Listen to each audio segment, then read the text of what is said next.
Bagi satu lagi, you check you punya bank statement. Ini mesti you kena buat lah. Okay. Lepas you ambil bank statement, ternyata you tengok, you ambil calculator, you ambil bulan pertama punya outstanding balance. Itu tunggakan lah. Pakai tunggakan bulan pertama January. You key in you punya calculator. Lepas tu, you tekan tolak. Tolak apa? Tolak bulan 12. Bermakna Disember. Bulan yang terakhir. Itu outstanding. Pakai tunggakan yang terkini. Lepas you buat ini, dia akan bagi you satu jumlah. Itulah pengurangan pokok yang sebenarnya. Bermakna you akan faham mungkin you bayar 30,000. Kalau dia tolak 1,000 bermakna banyaklah wang you pergi bayar final. Tak mungkin.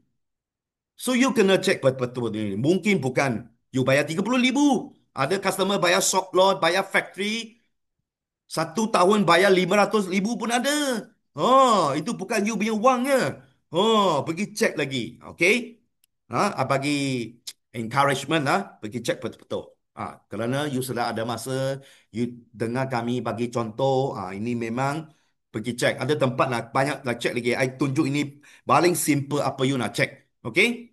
Good.